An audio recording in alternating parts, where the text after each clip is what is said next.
Yo，咁多位，咁好耐冇見啦，應該有成半年時間咧，我係冇拍片噶啦。今日咧咁啊特別咧揾咗我學生啦，WNBF Pro，暫時係啦。咁啊唔知道嚟緊呢一個月咧，未來呢一個月咧，會唔會喺另一個身份咁出現啦？ Hello，我係現役 WNBF Pro 嘅 bodybuilder，由 Rex，咁我就係 Iron 嘅學生嚟嘅，咁我都跟咗佢兩年嘅3年㗎啦都。嚟緊準備咩比賽啊？會準備呢個 Global Classic 先，即係 NPC 嘅比賽。然後之後我第一場正賽會喺6月20號嘅呢個北京環祭，俗稱為呢個暫時強度最高嘅比賽，喺呢個自然比賽入邊。咁就今年咧，香港 IFBB 呢度咧，咁佢就有改咗制啦，就係咧規定香港運動員咧係需要出席一場嘅 NPC Regional Show。咁咧佢係一個 natural 嘅運動員啦，咁佢要出嚟來年嘅 natural IFBB Pro Q 嘅話咧，咁佢係要打一場 NPC 嘅 IFBB natural 嘅 Regional Show 嘅。咁所以咧嚟緊第一場嘅熱身賽咧，咁係 2 weeks out 㗎啦。呢一場比賽咧，一嚟就係俾我去試個方法啦，二嚟咧就係喺呢一場比賽咧，我哋希望達到95%嘅狀態，因為嚟緊佢下一場嘅正賽 Pro Q 已經係4個星期，咁我認為就無需要再去抌時間。我同佢合作咗大概3年啦，第一場就係香港 NBF， 之後第二場就係 WNBF， 咁就 Turn Pro 啦。第三場就係台灣 Pro Show， 台灣嘅 WNBF Pro Show。咁呢一場就係第4場啦。我哋今年咧嗰個比賽嘅方式咧，亦都唔同咗啦。咁亦都揾到佢適合嘅方法啦，所以個效果出嚟咧係 unexpected。係啊，超出咗我哋預期，即係咁快已經能夠揾到個方法，令到佢將個狀態咧推到咁嘅極致。攞唔攞到張卡咧，咁都要講運氣，講對手。至少我哋呢一 part 咧已經做好晒啦。好似啱人話齋，贏輸對我嚟講呢一場都唔太重要嘅，最主要睇今次自己個極限可以去到邊度咯。即係順便。呢個係一個 test 對我嚟講，我個身體可以承受到去邊個位置咧？即係個狀態冇得再 push 咧。因為今次係提早咗動態，同埋係舒服咗嘅個人，即係成個 package 係其實係 upgrade 曬，但係就真係盡做咯，係啊。因為我自己都未知道仲有冇 push，因為現階段嚟講，我相對嚟講，你見我講嘢都清清楚楚嘅，都精神，即係唔係蒙查查咁樣，咁即係好似仲有得。可以再行前多少少咁樣慢慢踩咯，我哋依家係啦，所以係一個未知數係啦。咁至於你話對手係咪勁啊？肯定勁㗎啦，全部各省自然王啊，咩癲佬啊，乜都喺晒上邊㗎啦。稱之為一個自然區亞洲一定係最強㗎啦，北京呢場。咁我哋希望第一場打場勁嘅，打開個靚波係啦。有冇第2、3場我唔知，做咗先咯。咁另外要補充一樣嘢咧，點解佢今次嘅比賽咧會進度咁好、咁快，亦都咁超出我哋預期咧？就係要多謝佢過去1年嘅 off season。咁佢過去呢1年嘅 off season 咧，咁啊最主要針對佢嘅下身啦，咁同埋佢喺 diet 上面啦，我哋喺所有嘢或者個體脂嘅控制啊，各樣嘢咧都係拿捏得剛剛好嘅。咁所以咧，基本上一轉到去 cutting phase 嘅時候咧，其實已經嘣嘣聲咁樣去㗎啦，個進度，唔使喺度要等幾個星期咧，先至見到有少少效果。咁啊，今次咧係我同佢都一齊備緊賽嘅。咁呢一場比賽咧，咁啊我就狀態未，即係香港呢一場嘅 Regional Show，咁我狀態就未到啦，因為我嘅正賽咧係7月11號嘅北京奧賽。咁所以咧，相隔我同佢嘅嗰2場正賽咧係有一段嘅距離嘅。咁我係去到計翻數啦，北京奧賽呢一場我係仲有7星期嘅，係啦。咁所以咧個狀態上面咧係未有佢咁快嘅，係啦。咁另外就係對我嚟講會有挑戰性嘅，今次佢呢一場，因為佢打正賽嘅時候咧，我就踏入咗嗰陣時嘅3 result， 係啊，我係壓緊榜嘅古典運動員咧。咁基本上我嗰陣時肯定，我可以話俾大家知就係我一定係神志唔清醒嘅。咁但係咧，咁我盡量都想陪到佢去比賽，等佢可以安心。係啊，如果我過到去咧，我係喺度拖後腳嘅話咧，咁我覺得我留翻喺香港咧做鍵盤打手算啦，update 佢啲嘢，好過到去一齊收皮咁樣，就係咁樣咯。咁其實我可以喺度同大家講咧，佢接受我系統嘅訓練咧3年啦。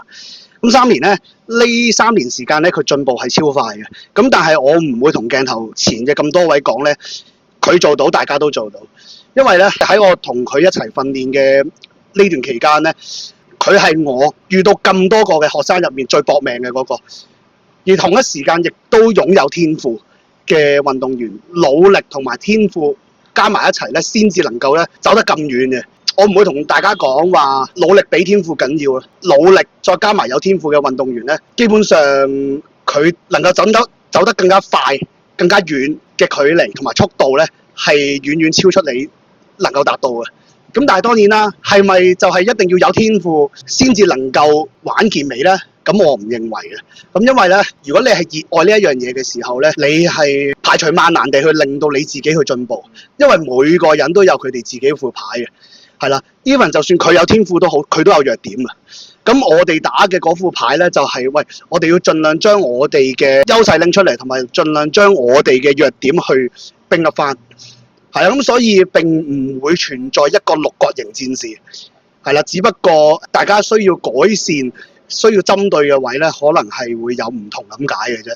如果你係熱愛健美嘅時候咧，你唔應該咁容易就放棄。健美同健身係兩樣嘢嚟嘅，健美係撐好多嘅，係啦。咁同埋另外一樣嘢就係心理質素呢一樣嘢。心理質素呢一樣嘢係對於一個健美運動員嚟講係極之大嘅因素嚟。喺成個 on prep 嘅過程中咧，你都要承受住一個大嘅心理壓力啦。你可能你日常嘅工作，或者係你嘅訓練，或者亦都係你嘅休息，能唔能夠做得好咧？就即係咧，你嘅生活只能夠圍繞住健美，你先至可以將健美發揮得最好。好，啱啱我都講到天賦嗰樣嘢，但我承認係有少少天賦，但我一定唔係天賦最好嗰個。因為點解咁講咧？我首先我細骨架打波標咧，其實唔係試過，唔係好誇張嘅啫。咁我有嘅天賦，我承認係質感上我會比人老練啲、硬啲，但係就好似你話齋，每個人嘅長短都唔一樣，咁每個人嘅方法去進步都唔一樣，但係點樣去 pick up 自己行得更前，我覺得係心態更加重要咯。因為點解咧？因為如果一個人冇上進心、唔夠野心嘅時候，你唔肯 push 自己，你自己逼唔到自己嘅時候，講真 ，coach 係個陪跑者，佢係幫你大方向嘅人。咁你自己都行得唔想，即係你自己都唔餓啊，你都唔肯食咗佢，你自己都唔肯殺死你自己，咁你點會進步咧？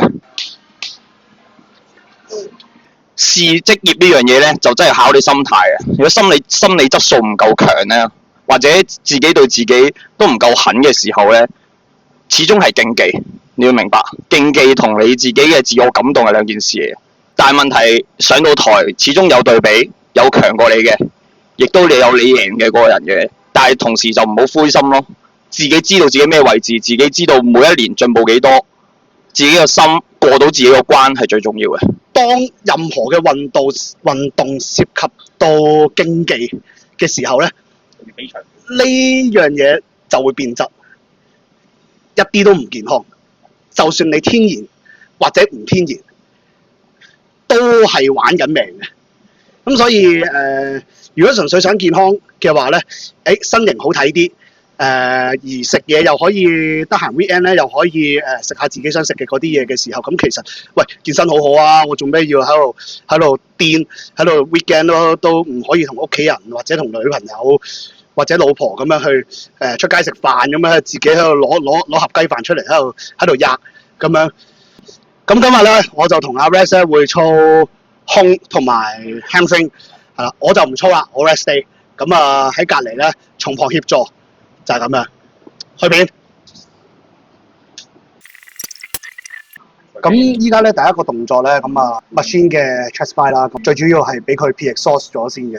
咁亦都俾佢 warm up 咗頭兩組咧，我哋都係用 RPE 大概5-6度啦，都係俾佢噴一噴咧，同埋嗌醒個腦咧，試一試下個 top set 嘅嗰個重量。所以你見我啱啱咧，其實都唔會點樣 push 佢，最主要咧就等佢個胸咧預先疲勞咗先，因為咧而家去到臨近比賽前，想去安全至上咧。咁啊陣間咧嚟多一組 warm up set 咧，咁就正式 working set 噶啦。咁 working set 我哋呢度做2組啦，就會轉噶啦。咁我哋咧 train 嘅咧，我就 intro workout 嘅。咁有啲咩咧？10 gram creatine 啦，10 gram EAA， 有呢個10 gram glutamine， 同埋呢個2 gram 嘅鹽。咁入邊咧，今日咧，因為我今日 high day， 咁我就入邊會多500嘅椰子水入邊溝埋一齊飲，即係俾嗰啲糖原啊衝入去。應該操嘅時候就今日會再噴先。你阿威啊你！5點到11點，依家你已經食晒我今日俾你嘅 diet 咯。所以我哋今朝就即係你準備係啦，即係啱啱俾我懟完佢，係啦，懟完佢啦，用咗差唔多6個鐘頭時間咧，已經食晒全日嘅嘢啦。咁而家咧只係朝頭早嘅11點鐘嘅啫。咁佢準備今晚就係啦，今晚就應該佢掂 every 即係講得咁好聽，你直頭斷食啊！你諗住而家去到下一日啊！今日嘅 last 嗰餐係2條蕉，再加呢個85 gram 蝦冇啦。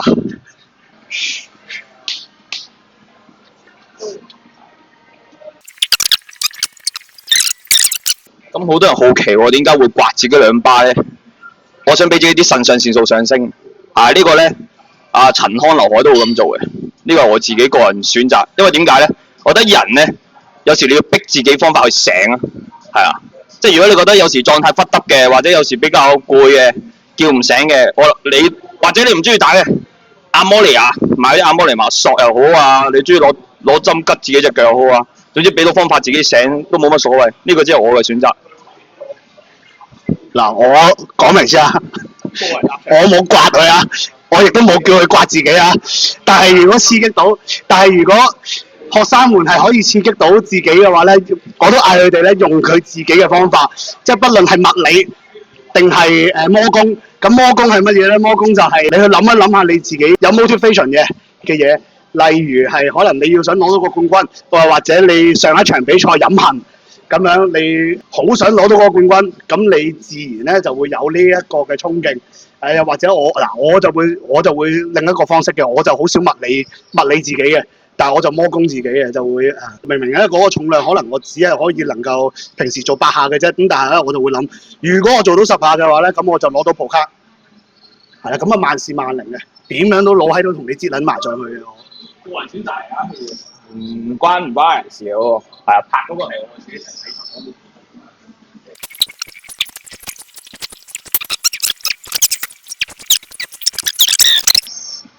係啦，我啱啱講到我之前成日俾人屌嘅一件事，做高強度嘅嘢咧，唞翻耐少少，2分至2分半鐘都 OK 嘅。係啦，以前咧我就係因為個人急啊，成日中間咧休息咧勁快啊，下一做，個未唞夠，咁變咗你下一組咪又蝕咗幾下咯，蝕咗幾下咁你個 program 又少咗幾下嘢，係啊，所以唞咧都緊要，唔係做 HIIT 係啊，因為你未到 DP 肝糖嘅位置咧，唔需要咁長，係啊。有研究顯示咧，組與組之間嘅休息時間係非常之緊要，係絕對影響緊你增肌嘅效益。所以千祈唔好喺度趕時間咁樣咧，喺度唞1分鐘又再嚟過啊咁樣。你唔係做緊 cardio，你係做緊 weight training，OK？好，唔好數下數，直至係啦，做到冇為止。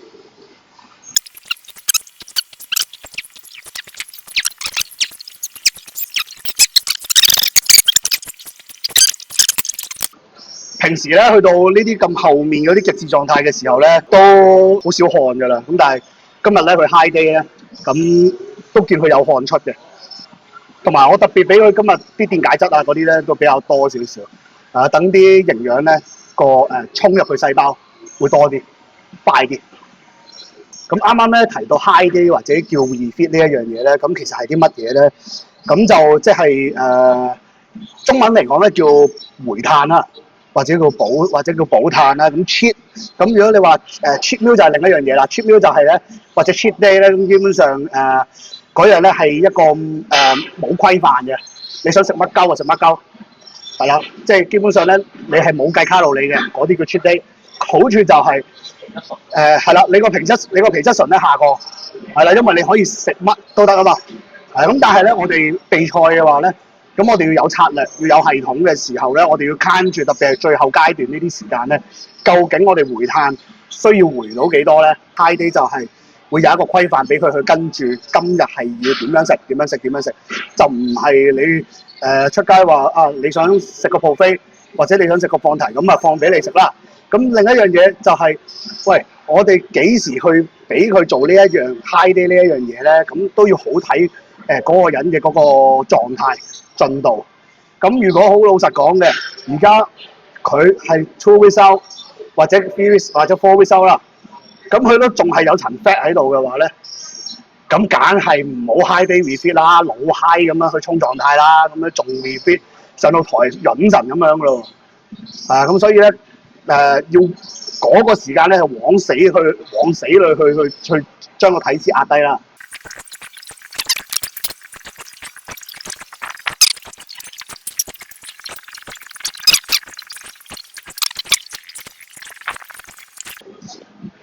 因為有啲咧嘅學生咧就會得閒咧咁啊，會問我：喂，幾時可以 refit 啊？幾時可以出街食啊？幾時可以陪女朋友啊？好老實講，呢個 refit 呢一樣嘢咧，唔係話去滿足你個食慾嘅，滿足你個 craving 啊！呢一個係一個手段去令到一個運動員咧，去maintain佢個狀態，或者令到佢咧有更加多嘅能量去俾佢去踏入下一步更加 deep 嘅狀態。咁所以咧，當你決定咗備賽嘅時候咧，你就唔好諗嗰啲咩 refit 啊嗰樣嘢。你越諗佢，你就會越想食，所以唔好諗啊，就係最好。你想依家食咗佢啊，定係還是你上到台嘅時候咧，俾人哋笑你肥，茄哩夸啦嘢？咁我相信去到當刻咧，你唔會好受嘅。你嘅呢一個只不過係好低級嘅慾望。就係咁樣啦，高級嘅慾望係唔會即時係能夠滿足到嘅，你要經過無數次嘅歷練咧，你先至能夠達到嗰個 achievement，就係咁樣。咁同埋咁當然啦，有啲嘅學生咁樣就唔會同我講啊，一定係會自己出咗去食啊咁樣，咁啊自己閣下自理啦。咁你諗啦，咁講真，乜嘢嘅過程你就會得到乜嘢嘅，去到最後。我覺得你個狀態唔好嘅時候咧，我就要你往死裏去做嘅話咧，你就18級地獄噶啦。你兩個先嚟，直接嚟啦，唔好嘥力。醒啊！醒！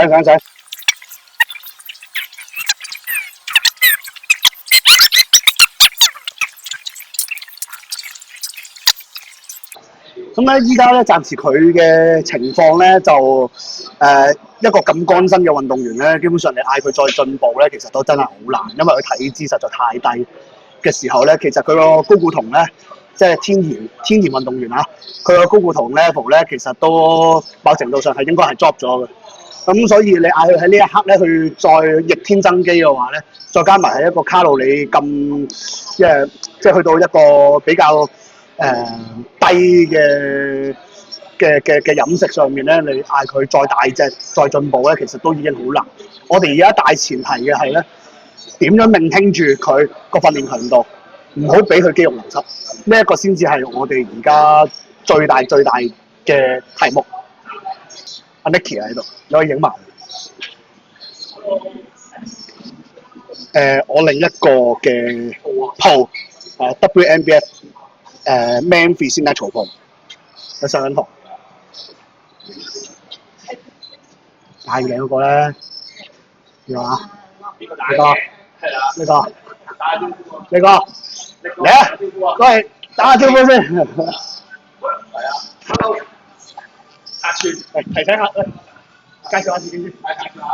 你好，我係呢個2025年 WNBF 新加坡嘅鋪卡得主 Man Physique 嘅，呢個我教練。Hello，我係 Ian，我係2025年嘅WNBF 新加坡 WNBF 嘅 Natural 得主 Nicky 個教練 Ian。呢個大師兄，大家好。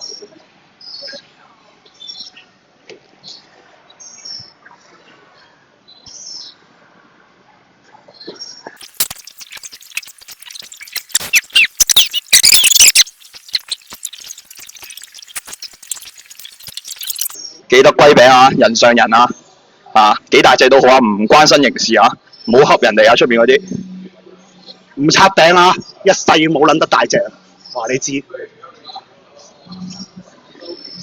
幾大隻都冇撚用啊！屌輸輸咗喺人品度。因為由於我哋以原身咧推咗一個咧夠晒噴嘅情況下咧，咁我呢啲都唔使做咁多組數，我哋直接 set 之後 back off 咁樣就可能完，係啦。呢啲就 train smart 咯。因為咧佢依家個能源咧其實好短缺嘅，咁前面都已經做咗2個動作咧，咁我認為都唔使再有額外嘅 warm up 咧俾佢做啊，直接 working set 啊，咁所以就喺呢啲位上面咧就呢啲我哋呢一個 program 咧就會比較慳時間咯，因為我哋主張嗰樣嘢係 low volume high intensity。即係我哋唔係嗰啲訓練量好高啊，要堆到一個動作要做4、5組啊，嗰一款 style。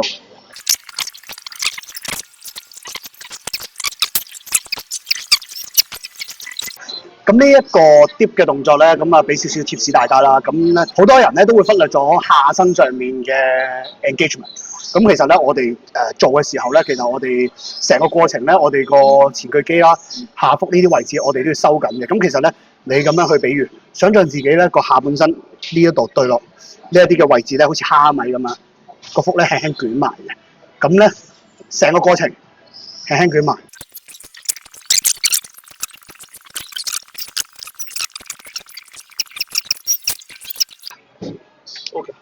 啱啱呢個情況咧，就係達到 RPE 9㗎啦，9至10㗎啦。咁大家可以 search 下咩叫 RPE 係啦。咁大家咧好多時就會有個誤會，就係咧 RPE 9、10，即係話我哇見下一下做好似做唔到咯喎，咁啊索性咧抌低咁樣嗰啲唔係叫 RPE 9，嗰啲最多可能都係 RPE 7或者8嘅啫。係啦，即係見有少少吃力啦，咁就抌低啦。係啊，咁嗰啲我就一律我啲學生如果出現咁樣嘅話，我一律嗌佢攞翻起佢，繼續做，就係咁啊。咁呢個胸嘅 section 咧，呢一個就會係最後一個動作，亦都係最後一組。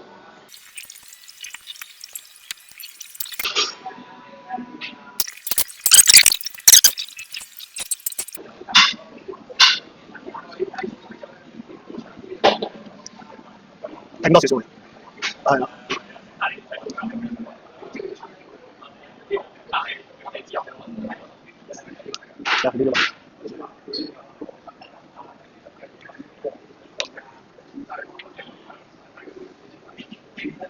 係啦，如果大家咧想呢啲位置咧去到最後乾身嘅時候能夠出到呢啲線咧 ，RDL、Bulgarian 呢2個動作咧好緊要。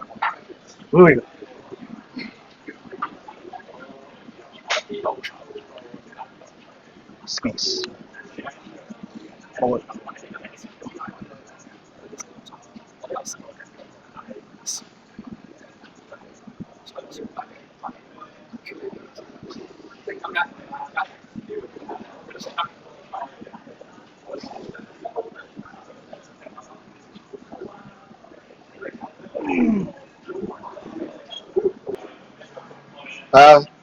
如果大家咧想練好個囉柚咧 ，RDL 好緊要。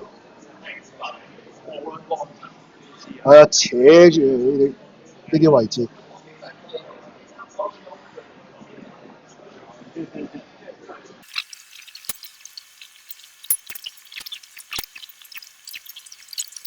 好，咁今日咧呢一個 session 咧咁就完啦。咁啊，最後咧就預祝我哋打到攻城。係啦，一箭雙雕，我哋要2個雙雕解決。係啦，因為我同佢咁啱正賽第一場都係北京，希望大家一齊北京叫到糊，咁我哋就開開心心啦。今年我哋2個嘅生日願望就完成啦，係啦。